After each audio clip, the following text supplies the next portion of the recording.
जय हिंद, जय भारत दोस्तों। आज हम बात करेंगे Madhya Pradesh PSC MP PSC की रामबाण श्रृंखला में जनक या पितामह की जो प्रश्न लगातार लास्ट ईयर के पेपर में पूछा गया है। जैसे 2017 में पूछा गया था कि भारतीय पुरातत्व का जनक किसको कहा जाता है, अलेक्जेंडर कनिंघम को। 2019 में पूछा गया था, हमने लिख भी रखा है। 2019 में पूछा गया था भारत में अंतरिक्ष कार्यक्रम के जनक कौन है, तो विक्रम साराभाई। 2022 में विज्ञान के क्षेत्र से पूछा गया था कृत्रिम बुद्धिमत्ता के जनक कौन है, जॉन मैकार्थी। और 2023 में लेटेस्ट पूछा गया था कि भारत में स्थानीय स्वशासन के जनक कौन है, तो भारत में स्थानीय स्वशासन के जनक लॉर्ड रिपन। आज हम बात करेंगे इतिहास की जनक श्रृंखला में, इतिहास की और आगे के कुछ वीडियो में विज्ञान के, प्रौद्योगिकी के, टेक्नोलॉजी के और दूसरे क्षेत्रों के जनक या पितामह की चर्चा हम अलग से करेंगे। तो इतिहास में जनक की अगर श्रृंखला को हम बढ़ाएं तो वैसे ही इतिहास से ही आया था कि भारत में पुरातत्व विभाग के जनक कौन है, अलेक्जेंडर कनिंघम। भारत में स्थानीय स्वशासन के जनक कौन है, आपके लॉर्ड रिपन। ऐसे ही कहा जाता है कि भारत में रेलवे का जनक किसको कहा जाता है, तो भारत में रेलवे का जनक कहा जाता है लॉर्ड डलहौजी को। ध्यान रखना, भारत में रेलवे के जनक कहे जाते हैं लॉर्ड डलहौजी।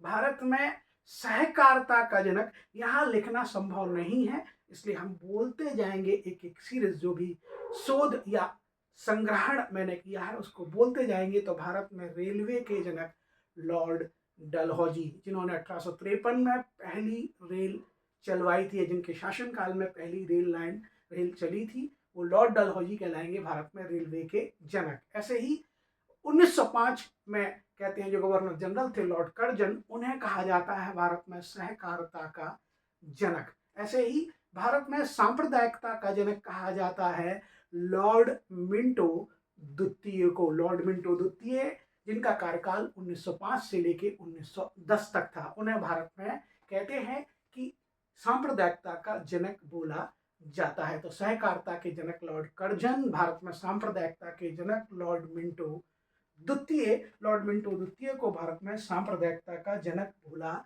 जाता है, ध्यान रखना। ऐसे ही भारत में जनगणना का जनक हेनरी वॉल्टर को बोला जाता है। हेनरी वॉल्टर को भारत में जनगणना का जनक बोला जाता है। अब ध्यान रखना, लॉर्ड मेयो या रिपन को, जिनके काल में जनगणनाएं हुई थी, उन्हें जनगणना का जनक नहीं बोला जाता है।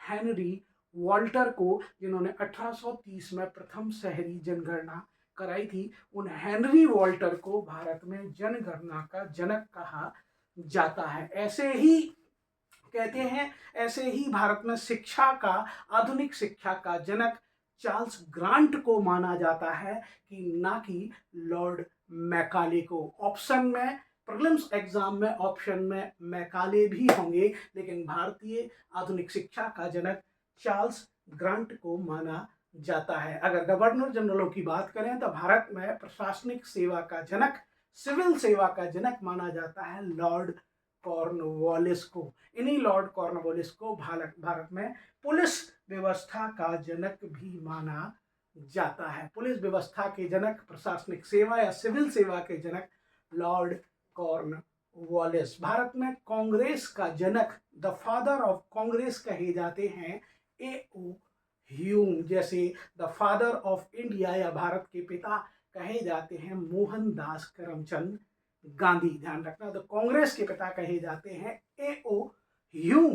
भारत में सामाजिक धार्मिक सुधार आंदोलनों का जनक, भारत में पुनर्जागरण का जनक बोला जाता है राजा राम मोहन राय को। ऐसे ही पश्चिम भारत में, खासतौर पर महाराष्ट्र में, सामाजिक धार्मिक सुधार आंदोलनों का जनक गोपाल हरि देशमुख को बोला जाता है, जिन्हें उनके लोकप्रिय नाम लोकहितवादी के नाम से भी जाना जाता है। ध्यान रखना, लोकहितवादी के नाम से भी उन्हें जाना जाता है। भारत में कहते हैं कि द्विराष्ट्र सिद्धांत का जनक भारतीय इतिहास में मोहम्मद अली जिन्ना को माना जाता है, जिन्होंने भारत के विभाजन के 2 राष्ट्र की योजना प्रस्तुत की थी, एक हिंदुस्तान और एक पाकिस्तान। इसलिए द्विराष्ट्र सिद्धांत के जनक माने जाते हैं मोहम्मद अली जिन्ना। पाकिस्तान शब्द के जनक कहलाते हैं आपके चौधरी रहमत अली। पाकिस्तान शब्द के जनक कहलाते हैं चौधरी रहमत अली।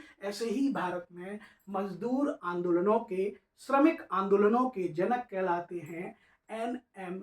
लोखंडे। एन.एम. लोखंडे को भारत में मजदूर या श्रम आंदोलनों का जनक बोला जाता है। ऐसे ही भारत में योजना का जनक, योजना कार्यक्रम का जनक बोला जाता है एम विश्वेश्वरैया को। तो यहाँ हमने इतिहास से कहते हैं जनक की श्रृंखला को प्रस्तुत करने का प्रयास किया। और जाते जाते बता दें कि इतिहास के जनक हैं हेरोडोटस। हालांकि वो भारत के नहीं है, लेकिन इतिहास के पितामह कहलाते हैं हेरोडोटस। ऐसे ही पितामह की श्रृंखला हम और दूसरे विषयों में लेकर आएंगे। और जानकारी के लिए आप हमारे वीडियो से, आप हमारे चैनल से, यूट्यूब चैनल से जुड़े। जय हिंद, जय भारत दोस्तों।